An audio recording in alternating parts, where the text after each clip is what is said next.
pues también tenemos el grupo de los analgésicos no opioides no ácidos, que en realidad en este grupo estaría el paracetamol. Entonces el paracetamol no es un AINE, eso es algo muy importante que tenemos que entender, porque durante muchos años lo han encasillado el paracetamol con los AINES y no es un AINE. Y vamos a ver qué características hacen que no sea un AINE y por qué lo han encasillado con los AINES. Entonces fíjense, dentro de los no ácidos tenemos los derivados del paraminofenol aldehidrogenanonas, que ahí va a estar el paracetamol, y dentro de los ácidos o los AINES donde están todos estos tenemos varios subgrupos. Vamos a hablar de los salicilatos, los derivados del ácido propiónico, los derivados del ácido acético, los derivados del ácido enólico y los inhibidores selectivos de la COX-2, que son derivados de los oxicados. Sin embargo, van a ver que en cada grupo vamos a mencionar a un prototipo, pero eso no significa de ninguna manera que sea el único fármaco que existe en cada grupo, sino que en cada grupo existe un montón de fármacos. ¿Sí? AINES es un grupo farmacológico gigante, pero si por lo menos manejan los que vamos a mencionar, que son los de uso más habitual, van a ver que se van a poder defender bien en sus floraciones y con sus pacientitos, por supuesto. Entonces, fíjense, dentro de lo que son los derivados del paraminofenol, los no ácidos, tenemos al paracetamol, también conocido como acetaminofén. ¿Sí? Este paracetamol es un excelente fármaco para controlar dolor y para controlar fiebre. ¿Sí? Y es uno de los pocos fármacos que ha salido al mercado sin tener certeza de su mecanismo de acción específico. ¿Sí? Y eso pues ha dado lugar a que se lo asocie mucho con los AINES, porque evidentemente por el efecto que tiene, se cree que actuaba pues en la COX, ¿no? Porque quitaba dolor, quitaba fiebre. El problema es que no quita la inflamación. Paracetamol no sirve para la inflamación. Y esa es una característica de los AINES que incluso ha determinado que se llamen antiinflamatorios no esteroideos. Eso significa AINE. Entonces este pues no tiene propiedad antiinflamatoria. ¿Sí? Y posteriormente, muchos años después de que estaba en el mercado y se creía que actuaba en la COX, se encontró que actúa en algunos sitios de acción periféricos, evidentemente sobre la COX, pero principalmente que actúa a nivel central. Y actúa en la COX-1 y la COX-3, y no así en la COX-2. ¿Sí? ¿Y por qué es importante eso? Porque en primera instancia, cuando los AINES salieron, se conocía la COX, solo la COX, no se conocía nada más. Como hemos visto cuando hemos hablado de los eicosanoides, después se describió que había habido una COX-1 y una COX-2, ¿no? Y de esas dos, como hemos visto, la que está más asociada a la inflamación, la respuesta inflamatoria como tal, es la COX-2 principalmente. En cambio, la COX-1 estaría más ligada a otros efectos secundarios relacionados a los AINES. Y después, cuando se empezó a hablar de la COX-3, resulta que esta COX-3 tiene principalmente una distribución más central y está ligada sobre todo al dolor. Y de ahí que el efecto del paracetamol, que es fundamentalmente COX-3, sea principalmente enfocado hacia el control del dolor, porque su sitio de acción principal va a ser la COX-3. ¿Sí? Bien. Además se sabe que el paracetamol, más o menos entre 30 a 60 minutos, ya va a tener su acción máxima en el paciente, o sea, sí actúa relativamente rápido, podríamos decir.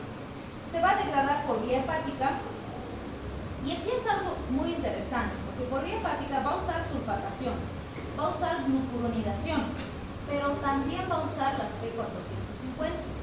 Y es el menor porcentaje el que va a usar las P450. Se estima alrededor del 5% nada más que va a utilizar las P450. Y es justamente ese porcentaje así chiquitito que produce este metabolito, que es el N-acetilbenzoquinona, también conocido como N-acetilbenzoquinonemina.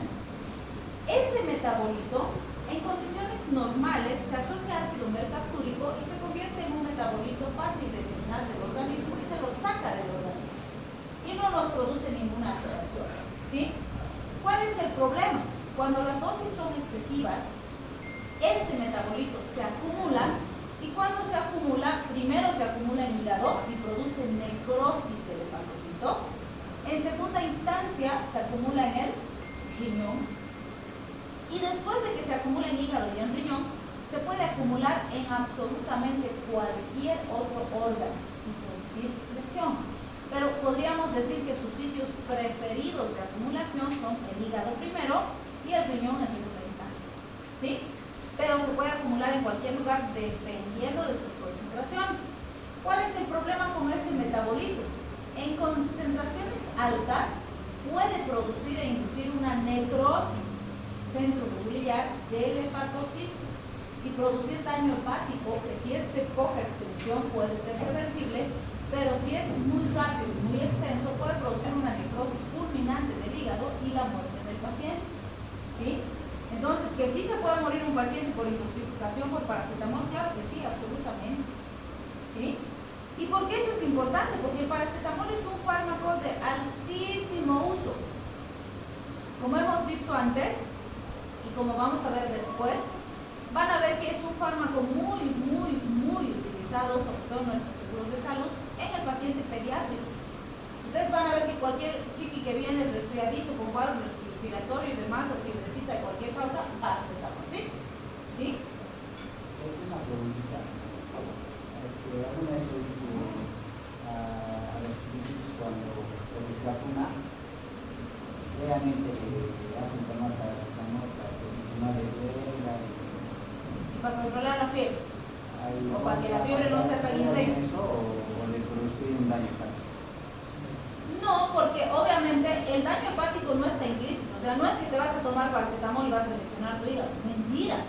Estamos diciendo, se va a producir lesión si se acumula el metabolito tóxico, y eso ocurre cuando las dosis son inapropiadas, ¿sí? Y ahí vamos a lo siguiente.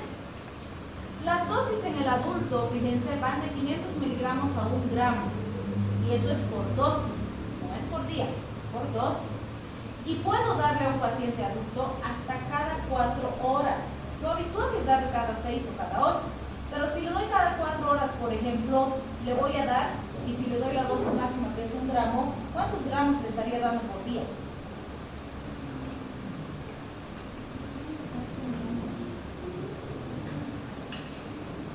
Se nos va a encontrar.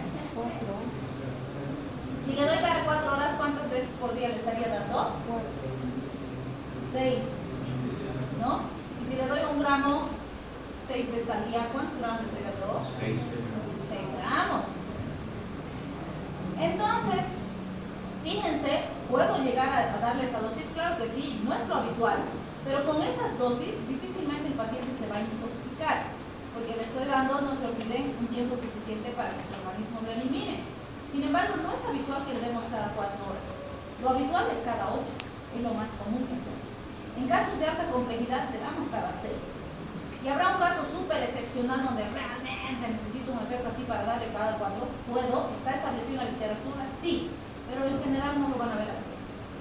Justamente porque mientras más corto el intervalo, acuérdense cuando hemos visto vidas medias, ¿no es cierto? Intervalos más cortos, más riesgo de toxicidad, ¿sí? ¿Cuánto era la vida media del paracetamol?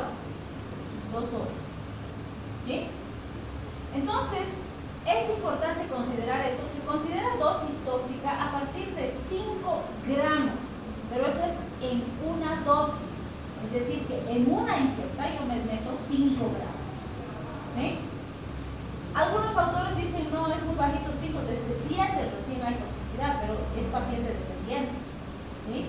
Pero tiene que ser en una sola administración. No es lo mismo que el paciente tome 5 gramos distribuidos en 24 horas a que se tome 5 gramos en uno. Ahí sí hay más toxicidad, ¿sí? Ahora, ¿por qué es importante esto? Y va muy bien la pregunta que hacías. Al ser el paracetamol el fármaco más utilizado para controlar fiebre en los niños, es súper importante que concienticemos a las mamás cómo usar ese paracetamol, porque usado correctamente es un excelente y maravilloso fármaco, pero usado incorrectamente es altamente peligroso, porque el riesgo de toxicidad hepática en el niño es mayor por su grado de desarrollo inmunológico, ¿sí? Y entonces, ¿qué pasa? A la mamá yo le digo, le doy jarabito paracetamol, ¡ping!, me da, y quiere que como varita mágica, dale, ¡puf!, que desaparezca la fiebre, ¿Sí? ¿Y va a hacer eso el fármaco? No, porque el fármaco no es varita mágica. Entonces, ¿qué va a pasar? Va a esperar 20 minutos. ¡Ay, sigue con fiebre! Le va a querer dar de nuevo. ¿Sí? Y si yo no le enseño a la mamá, seguro que me lo intoxico. ¿Y se me puede complicar ese niño? Claro que sí. Entonces, ¿qué tengo que hacer? Yo tengo que enseñarle a la mamá cómo me va a ayudar a controlar la fiebre. Porque no se olviden que los chiquis, la razón por la que nos estresamos más en controlar la fiebre es porque ellos muy facilito convulsionan. Chiqui que no se controla bien la fiebre pasa en 38 y 39 grados, alto riesgo de convulsiones. Y cada convulsión mata neuronas. ¿Sí? En cambio los adultos no convulsionamos tan fácilmente. ¿Sí? Entonces, ¿qué tengo que hacer? Número 1, tengo que enseñar a la mamá que tiene que olvidarse y resetear de su cerebro la idea de que si está resfriado el chiqui hay que abrigar. Porque eso está mal, no me ayuda a perder calor. Si está con fiebre mi pacientito, no lo puedo abrigar. Y la abuelita que dice, ese huevo está enferma, póngale chompa. Chompa, chalina, chulo, así sus ojitos no salen del chiqui. ¿No? Y eso es lo peor que podemos hacer en un niño con fiebre. ¿Sí? Obviamente no lo vamos a sacar afuera para que le dé bien. No. En un ambiente controlado, en la habitación, con las ventanitas cerradas, la puerta cerrada, ¿cómo va a estar el chiqui? Pelado. Si usa pañal, solo con su pañal. Si no usa pañal y usa ropita interior, solo con su ropita interior. Pelado, sin polera, sin pantalón, sin chulo, sin chompa, sin chalina. Sí, así tiene que estar para controlar la fiebre. ¿Sí? Entonces eso yo le tengo que enseñar a la mamá. Porque la abuelita que le ha enseñado, que si está enfermo no tiene que envolver como tanta abuelita, ¿no ven? Entonces no tiene que estar envuelto. Y lo mismo con el adulto. Si el adulto está con fiebre, tampoco tiene que estar emponchado y con sus hijos casados, ¿no? De ninguna manera. Porque si está todo así envuelto, no ayuda a que su cuerpo pierda calor y la fiebre sube más. Y no es que está fracasando el fármaco, es que yo estoy arruinando el fármaco con todo lo que estoy tapando al chiqui. ¿Sí? Entonces, número 1. Número 2, medios físicos. Los pañitos húmedos, claro que sí ayudan, por supuesto que sí. Pero no es agua fría, nunca. Agua tibia. Entonces, humedezco, frentecita, puedo poner a las axilitas, puedo poner al pechito, al estomaguito, me ayuda. ¿Sí? Cada cierta cantidad de minutitos, otra vez, pongo, dependiendo de qué tan caliente está la agua. ¿Sí? Si eso no es suficiente, a la ducha. No es una ducha de limpieza, no es que le voy a poner champú y todo, no. A la ducha es para bajar la fiebre. ¿Qué voy a hacer? No en la ducha a chorro, voy a agarrar una bañera grande o un bañador, recibo agüita tibia, otra vez no fría, agüita tibia, chiqui sentado en la bañerita y con una jarrita de la cabecita. 10 minutos. 1, que el chiqui se va a relajar. Número 2, eso es maravilloso para que pierda temperatura su cuerpito y me ayude a controlar la fiebre. Evidentemente no lo voy a sacar así mojado al viento y lo voy a dejar con su pelito mojado. No. Lo saco, lo seco biencito sobre todo el pelito y otra vez con su pañalito o su ropita interior y su solerita delgadita. Ya está. Así peladito se va a quedar en el cuarto. ¿Sí? Y puedo repetir la ducha, puedo seguir aplicando pañitos húmedos todo el tiempo que necesite. Y así le voy a dar el antipirético en la dosis y en el tiempo que necesito sin intoxicar a mi paciente. ¿Sí? Pero todas esas cosas ustedes le tienen que orientar a la mamá, sobre todo si es la primera guaguita que tiene. Porque la mamá no sabe qué hacer y se desespera porque no sabe cómo ayudar a su guaguita. ¿Sí? Entonces, ¿está claro esto? Muy bien, ¿qué dosis uso?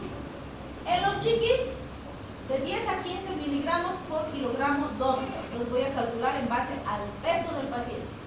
Las gotitas son una belleza porque si bien puedo calcular, usar estas dosis kilopeso y convertir en gotas, que hemos aprendido cómo se hace, sí se puede, es lo más apropiado, me facilita mucho porque vienen las gotitas y me dicen es una gotita por kilo.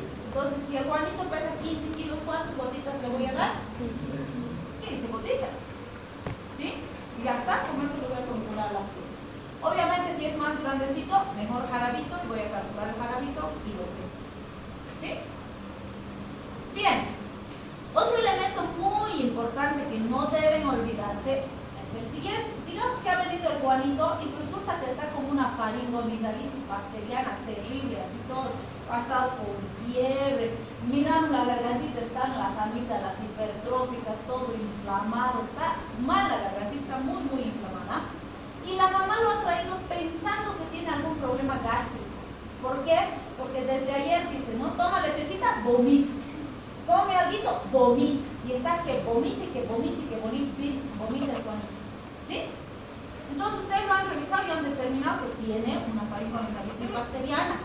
¿Sí? ¿Necesita antibiótico? Claro que sí. Le vamos a iniciar antibiótico ahora.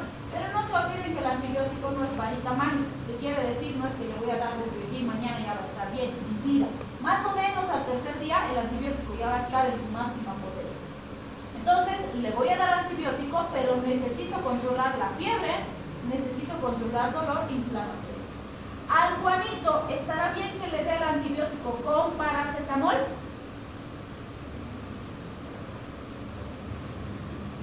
¿Sí o no? Sí. ¿Sí? ¿Por qué? ¿Va a bajar la fiebre? ¿Le va a bajar la fiebre? Claro que sí. ¿Qué más? ¿Por qué le ha traído la mamá al Juanito? Porque está vomitando como loco. ¿Por qué está vomitando el Juanito? ¿Tiene infección gástrica? ¿Por qué está vomitando entonces? Porque la garganta está terriblemente inflamada y come y vomita, toma y vomita, porque está todo inflamado, pues hasta tragar su saliva le hace vomitar. ¿Sí? Entonces la pregunta más importante, ¿el paracetamol me va a corregir esa inflamación? ¿Tiene propiedad antiinflamatoria? Entonces, en el Juanito, mejor que el paracetamol será el ibuprofeno, porque sí controla la fiebre, sí controla el dolor, pero además controla la inflamación. Porque si yo no le doy eso al Juanito, 2 o 3 días todavía va a seguir vomitando y no va a tolerar nada, y la mamá en la noche a las 2 de la mañana me va a llamar y me va a decir, todo está vomitando el Juanito, ¿qué hago? ¿Sí? Porque además esa ha sido la razón por la que lo ha traído. Tengo que solucionar ese problema.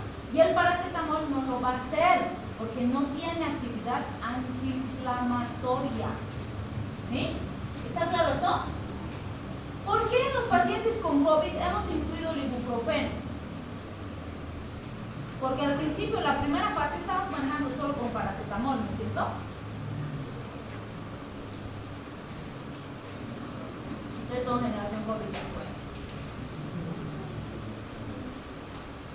Es más, cuando recién apareció el virus y iniciamos pandemia, salió un artículo extraño que, bueno, hasta ahora no sabemos el origen, porque tampoco ha salido más información al respecto y se ha desechado, pero salió una información de un grupo de profesionales que decía no den ibuprofeno a los pacientes con COVID, porque se creía que el ibuprofeno facilitaba el ingreso del virus al organismo del paciente y empeoraba el pronóstico. Pero eso fue pues en la primera etapa, y por eso no hemos dado ibuprofeno en las primeras fases, y todo era paracetamol, o antigripales, y los antigripales tienen paracetamol como otros fármacos. ¿Sí? Pero ¿qué pasó? Porque al principio el enfoque era corona, pues virus respiratorios, entonces manejos respiratorios. Estamos manejando como resfríos comunes y como neumonías virales. Y la gente se moría. Y además, ¿cuál era el problema? La recomendación de la OMS y demás instancias era cremar los cadáveres. Se muere por COVID, crema. Se muere por COVID, crema. Y la gente se seguía muriendo. Entonces, ¿qué hicieron los italianos? Dijeron, algo estamos haciendo mal. Porque estamos tratando como normalmente tratamos los cuadros respiratorios, agudos, leves y demás, y se sigue muriendo la gente. Algo tenemos que estar haciendo mal, tenemos que hacer autopsias. Y decían, no, pero es que peligroso, vamos a hacer. Y a pesar de las restricciones, dijeron, vamos a hacer a nuestros muertos, nosotros vamos a hacer autopsias. Necesitamos saber cuál es el problema, por qué se están muriendo, si estamos haciendo el enfoque que se ha quedado. Entonces, cuando hicieron sus autopsias, observaron que, primero, coagulación intravascular diseminada. y dijeron, se están complicando porque hay coagulación intravascular. Y eso nada tiene que ver con el manejo que estamos haciendo respiratorio lentamente. Dijeron, necesitamos usar anticoagulantes. ¿Sí? Y eso cambió completamente el enfoque. Segundo, la mayoría de los pacientes que se habían complicado era por una respuesta inflamatoria excesiva. Y dijeron, el problema es que no estamos controlando bien la inflamación, ¿no? Y dijeron, muchos pacientes de leve están pasando a moderado y de moderado están pasando a grave porque no estamos controlando la inflamación en las primeras fases. ¿Por qué? Porque solo estamos usando paracetamol, pues. ¿Y el paracetamol controla la inflamación? No. Entonces, ¿qué dijeron ahí? Hay que introducir ibuprofeno. Y a partir de eso empezamos a darles a los pacientes antigripales más ibuprofeno o paracetamol más ibuprofeno, aparte de los otros menjures, por supuesto, que hemos usado. ¿Sí? Pero hemos empezado a usar así. ¿Cuál ha sido el resultado? Mejor. Los leves se han quedado como leves, muy pocos han pasado a moderados. Moderados se ha controlado mejor, ya no había tantos graves y han mejorado los números. Y eso ha sido en todo el mundo. ¿Sí? Entonces vean por qué es tan importante entender eso. Porque si yo manejo un cuadro donde necesito un efecto antiinflamatorio y estoy pretendiendo que el paracetamol produzca eso, estoy pateando oxígeno, como decimos, ¿no? Porque no voy a tener resultados. ¿Sí? Entonces siempre depende de cuál es mi objetivo. ¿Sí? Muy bien. Entonces, podríamos resumir y decir, paracetamol es útil en cualquier cuadro en el que quiero controlar dolor y fiebre de leve a moderada intensidad, independientemente de la causa. En relación a la causa, veré qué más le doy junto con ese paracetamol. ¿Sí? Entonces puedo mencionar cefaleas, mialgias, dolores puerperales. Muy importante, pacientitos que no toleran salicilatos. Los salicilatos son AINES. Si por alguna razón no le puedo dar salicilatos, buena alternativa, paracetamol. ¿Sí? Casos en los que usar AINES es peligroso. Por ejemplo, pacientes con hemofilia, pacientes con úlceras pépticas, porque el riesgo de hemorragias es mayor con los AINES por su efecto antiagregante plaquetario. Entonces el paracetamol es más seguro. ¿Sí? Asma. Van a ver que ahorita que vamos a hablar de la aspirina, está muy bien descrito su alto riesgo de producir irritación respiratoria e inducir crisis asmáticas. Entonces, en teoría, si tengo un paciente asmático, no debo darle aspirina y debo usar con cuidado los AINES. Entonces, si quiero controlar dolor y fiebre, es más seguro el paracetamol. ¿Sí? Y bueno, en los niños vamos a hablar de dos condiciones. Por un lado el asma y por otro lado el síndrome de Reye, que está muy ligado a la aspirina. Entonces ahí también es más seguro el paracetamol y por eso en general primero se usa paracetamol. Pero como decíamos en el caso de Juanito, si quiero desinflamar, el paracetamol no es suficiente. ¿Sí? Entonces riesgo. ¿Sí? Muy bien. Esto ya lo hemos visto cuando hemos hablado de icosanoides. Y obviamente aquí la aumentamos, ¿no? No es solo COX-1, sino COX-2 y COX-3. Entonces, el bloqueo de la COX en general, que es una característica propia de los AINES, es responsable tanto de los efectos terapéuticos como de los efectos adversos de los AINES. ¿Sí? Estos son algunos de los efectos más importantes que ya hemos visto antes. Sabemos que la inflamación está sobre todo ligada a la liberación de prostaglandinas, principalmente la D2, E2 y F2. La agregación plaquetaria y la vasoconstricción, sobre todo con el tromboxano A2, y las prostaciclinas son contrarias, más bien inhiben la vasoconstricción y la agregación plaquetaria. Y los leucotrienos, como hemos visto, sobre todo el B4 y el C4, están principalmente ligados a hiperreactividad respiratoria. Por eso están muy ligados a cuadros respiratorios como bronquitis, asma, síndromes de respuesta inflamatoria sistémica en el adulto, etc. ¿No? Bien, entonces cuando hablamos de AINES, ya yéndonos a los ácidos AINES,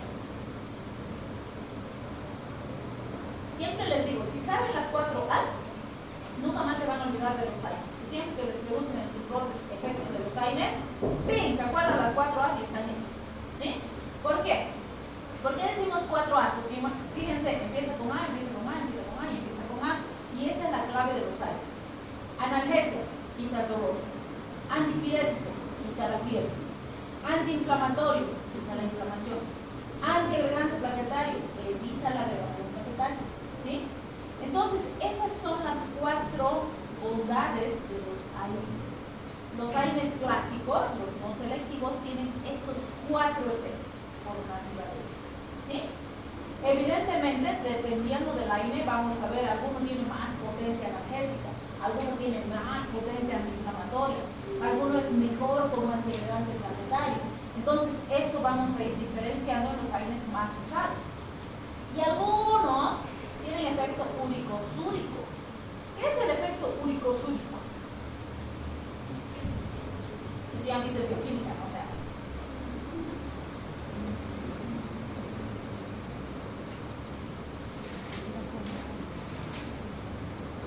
es mi ator por reír. ¿Qué es el efecto úrico-súrico?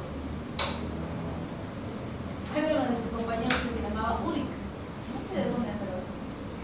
Pero cuando decían efecto úrico-súrico, todos lo miraban.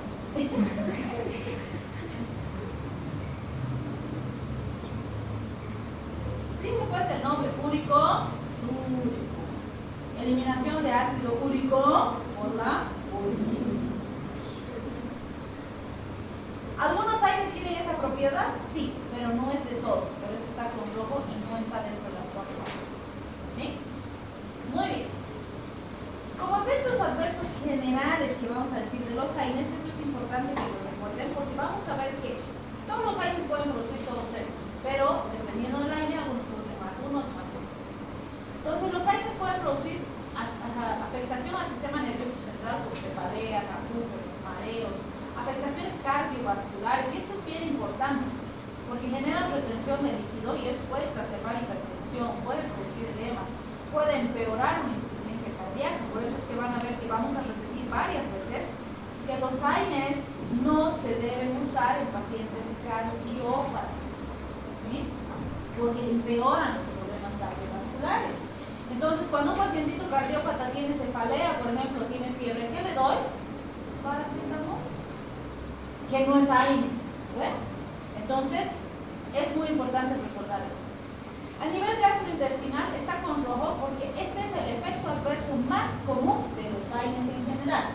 Porque, como hemos visto en icosanoides, al bloquear la COX también bloqueamos la producción de prostaglandinas que protegen la mucosa gástrica y eso hace que esté desprotegida y tenga riesgo de producirse gastritis, ulceropatía, ¿sí? Entonces es muy común.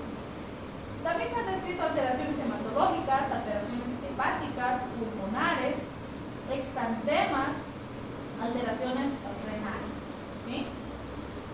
¿Qué es importante recordar en este caso? Como decíamos, fíjense, por el riesgo renal y cardiovascular, los AINES no se deben usar en pacientes cardiópatas. ¿Sí? Eso está claro, ¿verdad? Segundo punto, la aspirina, como vamos a ver ahorita, es el prototipo de los AINES, es el primer AINE que ha existido y gracias a la cual hemos podido describir todas las características de los AINES. Por lo tanto, el ácido acetil salicílico o aspirina tiene las 4 A's de los AINES. ¿Sí? Hemos dicho dos conceptos, no usar AINES en cardiópatas. Ácido acetil salicílico es el prototipo de los AINES. Ahora la pregunta es, ¿por qué les damos a los cardiópatas aspirina como antiagregante plaquetario?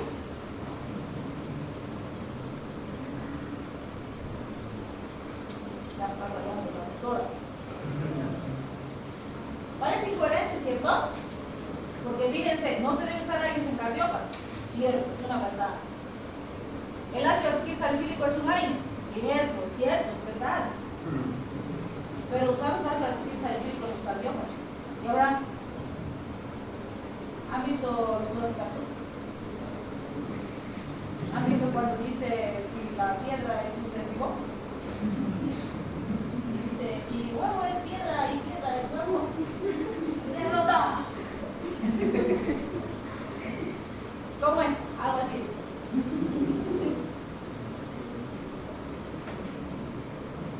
realidad las tres afirmaciones son correctas. Ahorita vamos a entender por qué.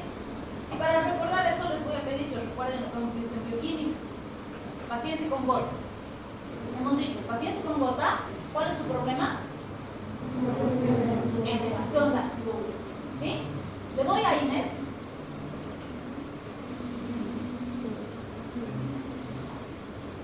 Necesito controlar dolor, inflamación, fiebre, impotencia funcional en el paciente con gota. Claro, hace artritis gotosa, ¿no es cierto? ¿Qué puedo usar para eso? Colchicina o a Inés. Entonces le doy a Inés. Claro. ¿Le puedo dar aspirina? La aspirina está contraindicada en el paciente con gota. Entonces le doy a Inés, sí, pero le doy aspirina, jamás. ¿Puedo darle a Inés? Sí, pero no cualquier Inés. ¿Se dan cuenta? Entonces en la medicina ustedes siempre se van a encontrar con esas paradojas de la medicina, porque siempre decimos, no hay absolutos. No se olviden, en medicina no se usan recetas de cocina, donde digo, sí, a todos les voy a dar esto, o a ninguno le voy a dar esto, o siempre voy a hacer esto, o nunca voy a hacer lo otro. No. Para cada paciente voy a individualizar. Y para individualizar tengo que saber. Si sé por qué estoy usando, voy a hacerlo. Si no sé, me voy a equivocar. ¿Sí?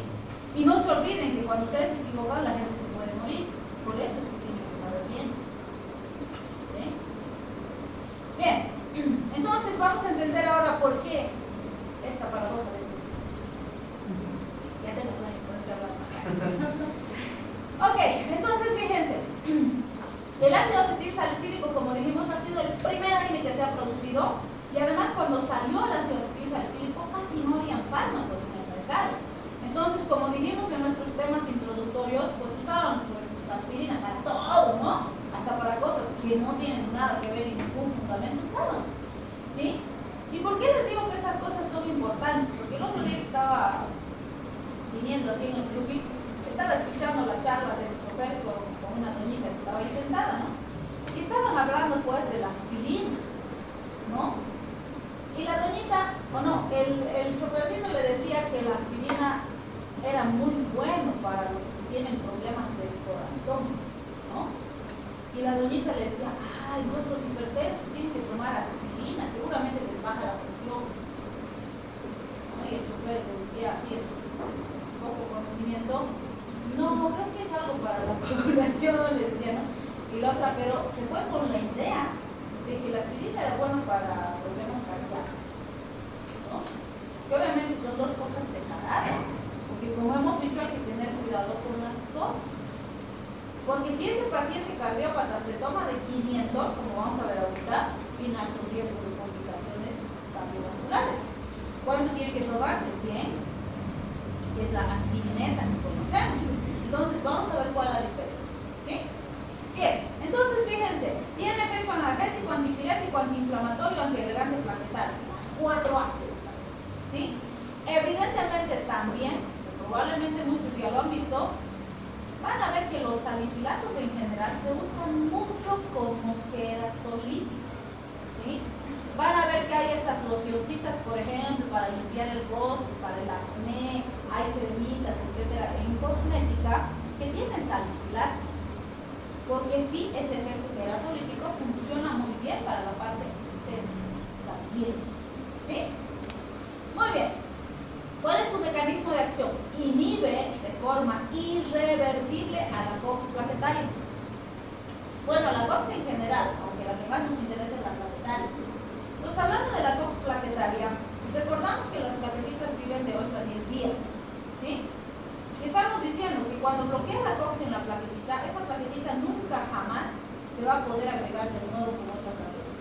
Porque su acción es irreversible. ¿Sí? Además, como dato extra decimos, la vida media de la aspirina es de 15 minutos. ¿Ya? O sea que, ¿cuántas vidas medias cuánto sería? 1 hora. ¿Qué significa eso? Que 1 hora después de que tomas aspirina, todo ya se ha eliminado de mi organismo. ¿Cierto? Entonces, ahí les pregunto, ¿por qué si bloqueo de forma irreversible y esa plaqueta nunca nunca más se va a utilizar, ¿por qué tengo que darle cada día? ¿Por qué no le doy cada 10 días nomás?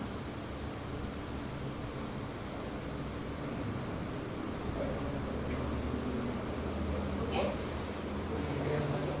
Porque todos los días existe recambio plaquetario. Puede ser que una de las plaquetitas que he bloqueado, hoy día era su último día de vida y ya se muere.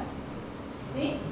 Puede ser que de otra, hoy es su primer día de vida, los 10 días voy a tener su efecto, pero se van a generar nuevas que no tienen el efecto. Entonces, si quiero mantener el efecto terapéutico como necesito, tengo que darle todos los días. ¿Sí? Segundo, si la vida media del fármaco es de 15 minutos y una hora después ya no existe fármaco, ¿por qué le doy cada 24 horas y no le doy cada hora?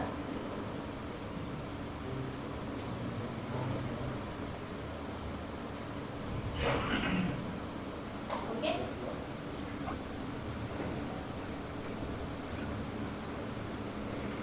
Modo inmuno, ¿están ustedes también?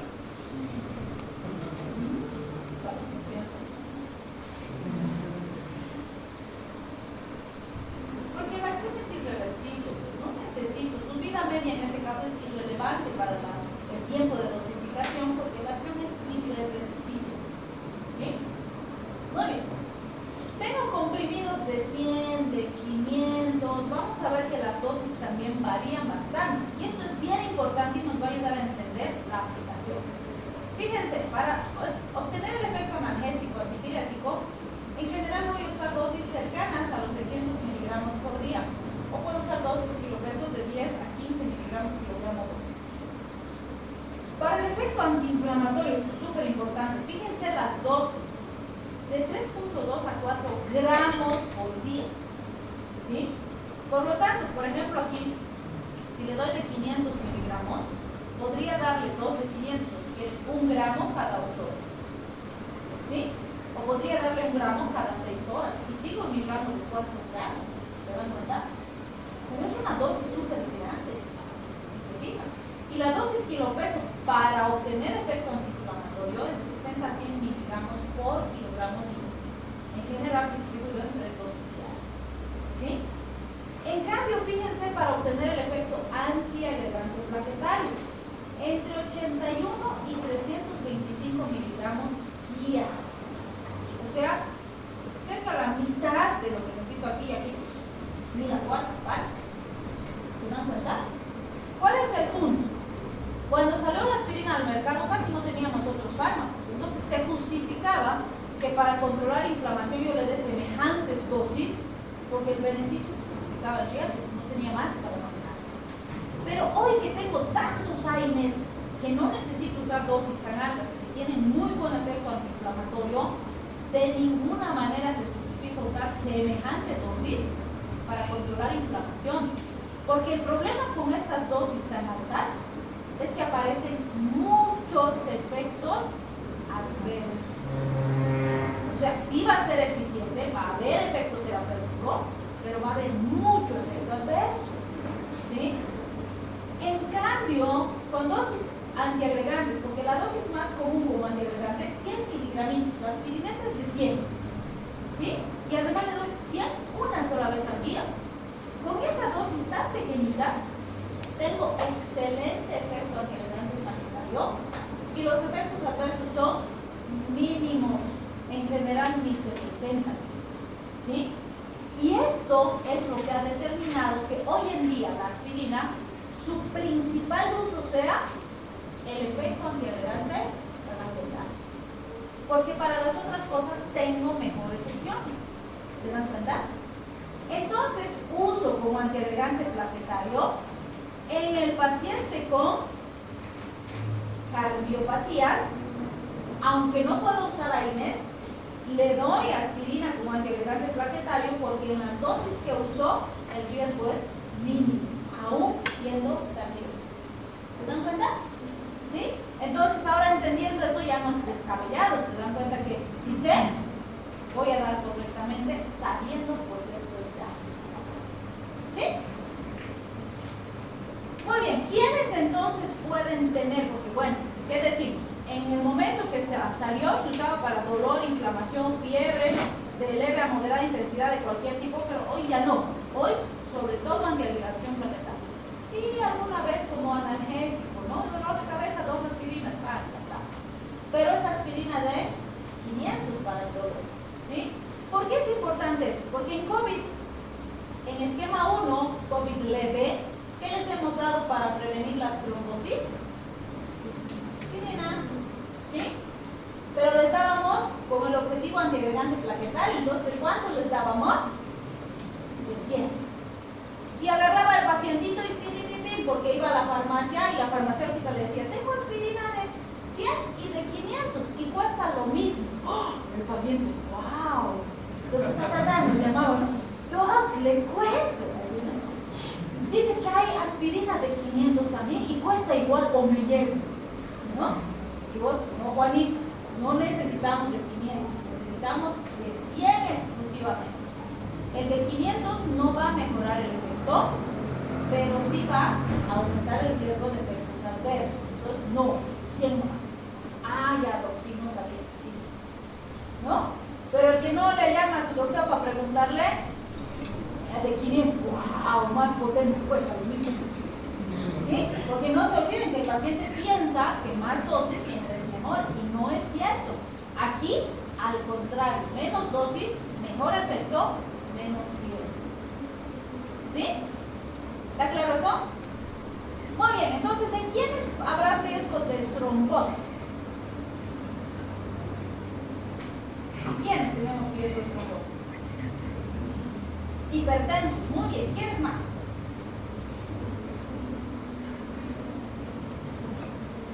¿Quiénes más?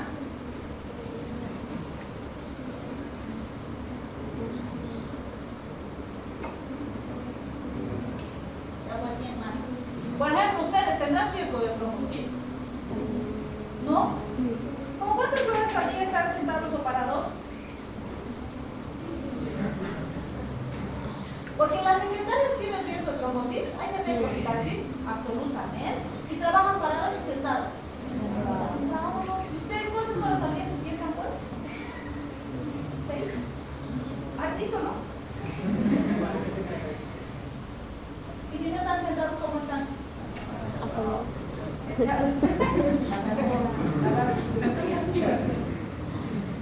¿Quién más?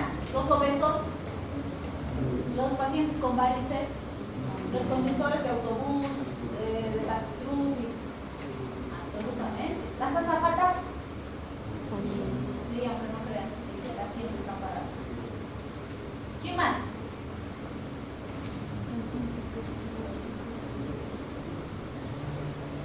Ya pues, ¿quién más? ¿Qué han visto en un hospital? ¿El paciente sale de quirófano y se va a bailar? No va a estar postrado, pues. La éstasis vascular aumenta el riesgo de trombosis.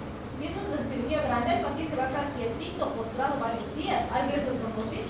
Claro, sí. Acabamos de decir, pacientes con COVID. ¿Sí o no? Absolutamente. ¿Sí? Entonces, en todas esas situaciones nos puede servir. Obviamente, si ya fuera un paciente con COVID moderado o severo, un paciente séptico, un paciente con separación, etc., probablemente ya no necesitemos antiagregantes plaquetarios no más. Vamos a necesitar anticoagulantes. ¿Sí? Muy bien. Fíjense, los efectos adversos. Pueden aparecer todos los que hemos descrito para los AINES, pero los más comunes son intolerancia gástrica, alteraciones gástricas o renales, hepatotoxicidad, asma, exantemas, síndrome de Reye. Y aquí vamos a hacer un paréntesis. El asma, como hemos dicho, es característico dentro de los AINES, principalmente con aspirina, ¿sí? Porque se ha visto que genera hiperreactividad, irritación de la vía respiratoria y puede inducir crisis asmáticas. Por eso es que hay que tener mucho cuidado con aspirina y los niños, porque los niños en general son más hiperreactivos, ¿sí? Por eso es que no se recomienda usar. Como les decía antes, ay, es que las abuelitas nos daban, sí, nos daban como dulcecito aspirineta, dulcecito nos encajaba. Entonces, no se debe hacer. Si revisan la composición del resfriolito, tiene aspirina, ¿sí? Claro, en su momento cuando salió al mercado no había ninguna contraindicación en niños, pero con los años eso ha cambiado. Hoy hay que tener cuidado, ¿sí? Y el otro elemento más importante aún es este, el síndrome de Reye, ¿sí? El síndrome de Reye es una encefalopatía grave que puede producir secuelas graves o incluso la muerte del paciente, y si sobrevive puede quedar con daño permanente. Y tiene una triada, es decir, que tienen que asociarse esos tres elementos para que se presente el síndrome de Reye. ¿Cuáles son? Enfermedad viral, que normalmente va a tener fiebre y voy a necesitar AINES para controlar la fiebre, ¿sí?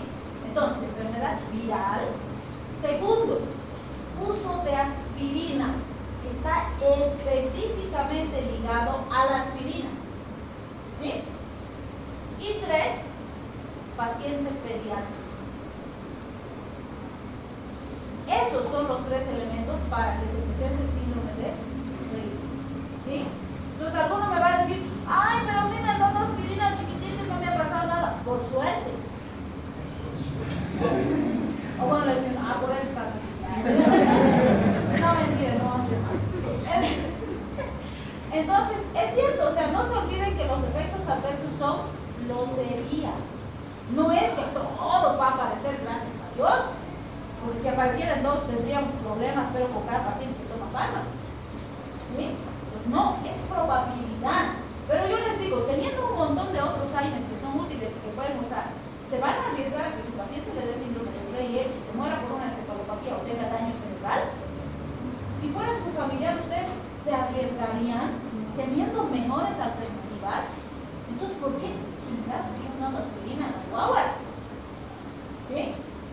Que mis antepasados, ya ni siquiera yo, que soy vieja, no sabíamos eso cuando la Bayer sacó la aspirina, claro, no sabíamos. Pero yo no puedo usar eso pues de excusa ahora y decir, pero cuando la Bayer sacó la aspirina no había contraindicación. No, si ejerzo la medicina tengo la obligación de hoy que existe esta contraindicación, saber que no debo usar aspirina en los niños. ¿Sí? Claro, es riesgo-beneficio. ¿Habrá alguna situación específica en la que se usa aspirina en niños? Sí, puede ser. Pero en general, no, porque tengo mejores alternativas y este riesgo ya está bien descrito. ¿Sí? Entonces, en general, por esa razón, sobre todo, está mucho cuidado con aspirina y paciente pediátrico. ¿Por qué les digo eso? Si hablamos de la triada, evidentemente se ha descrito más como varicela, ¿sí? Que es enfermedad viral. Pero les pregunto, ¿el COVID es una enfermedad viral? ¿Y el pacientito pediátrico tiene fiebre? Y en pandemia les han dado un montón de aspirina a las guaguas. Por suerte no hemos tenido mucha incidencia de fiebre, pero sí hemos tenido. Entonces no hay que hacer cosas que no se deben, ¿sí? Peor si tenemos mejores alternativas. ¿Es riesgo-beneficio? Sí, pero si tengo mejor alternativa, ¿para qué me arriesgo? Entonces piensen la vida, ¿sí? Mucho cuidado con aspirina y niños. Tenemos mejor alternativa. Bien. Hemorragias gastrointestinales, toxicidad renal, ya las hemos descrito. El ibuprofeno. El ibuprofeno es nuestro mejor amigo. No mentira, no tanto, pero sí lo queremos mucho. El ibuprofeno ha sido una gran ayuda. Realmente en pandemia hemos aprendido a apreciar su gran potencia para todo. Evidentemente es un AINE-COX no selectivo, es decir, igual que la aspirina, porque a la COX de forma no selectiva y tiene las 4 A's. Pero, fíjense, a pesar de ser no selectivo, su capacidad de producir lesiones gástricas y retención de líquidos, es decir, urinarias, es más bajo que del resto de los AINES. Su capacidad de alterar la coagulación es más bajo que el del resto de los AINES. Y es mejor tolerado que el resto de los AINES, no selectivo. ¿Sí? Entonces es bastante noble, pero es dosis dependiente. Y por eso hay que tener cuidado con las dosis. ¿Sí? ¿Por qué? Puede usar, fíjense, en el adulto de 200 a 800 miligramos cada 6 o cada 8 horas. ¿Puede usar PRN? Sí, todos los AINES, incluyendo el paracetamol, que no es AINE, puede usar PRN, solo por razón necesaria. ¿Puede usar en horario establecido? Sí. ¿Puede usar cada 6? Sí. Sí. ¿Puedo darle solo si le molesta? También. Está perfecto. ¿De qué va a depender? De cómo está el paciente. En el caso que les decía hace un momento del Juanito que ha venido vomitando con su gargantita súper inflamada y demás, ¿cómo le daría? ¿En horario o PRN? PRN, ¿por qué? Entonces le dices a la mamá, si está inflamado le das, y si no está inflamado no le das.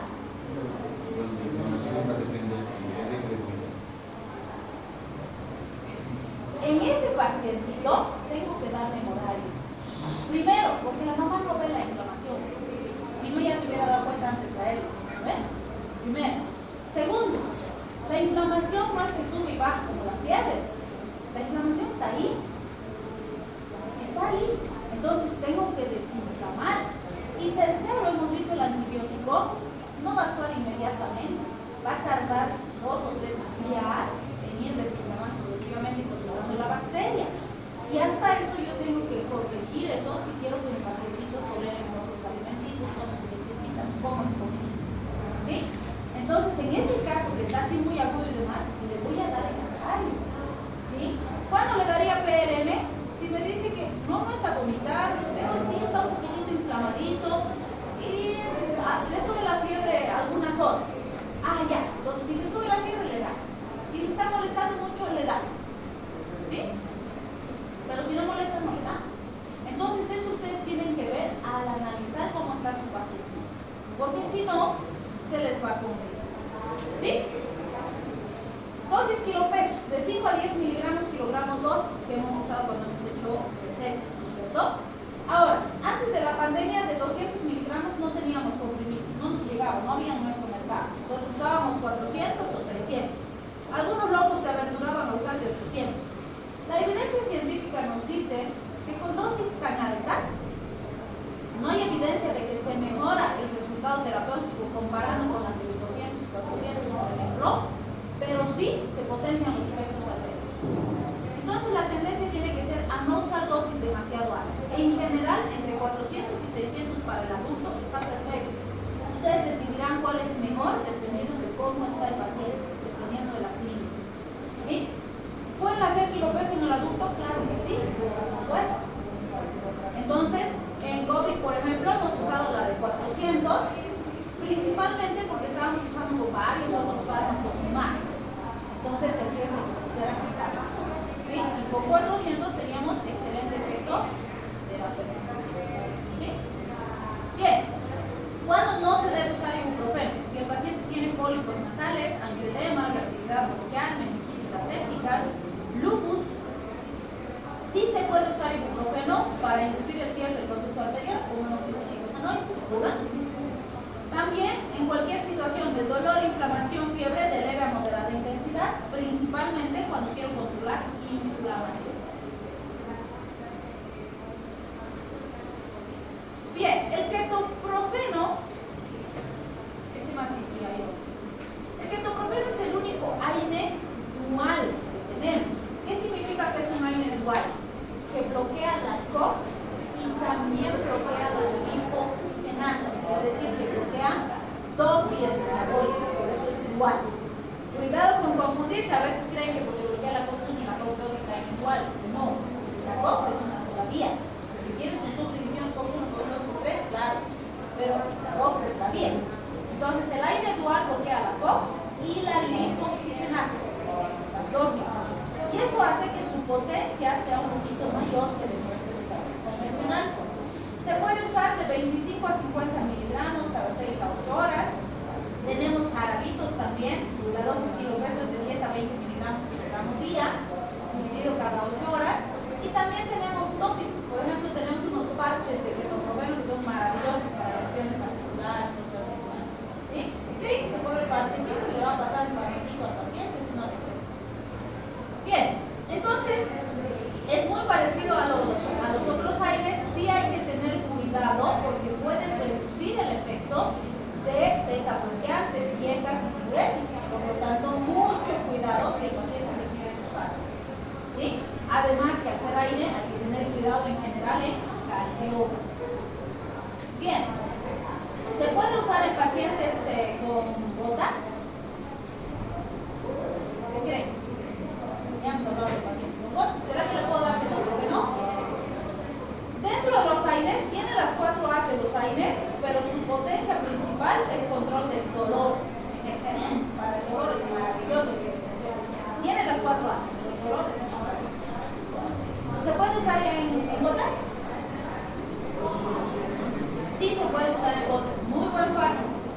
Pero no se olviden que en gota el paciente podría estar usando probenecid. ¿Qué era el probenecid?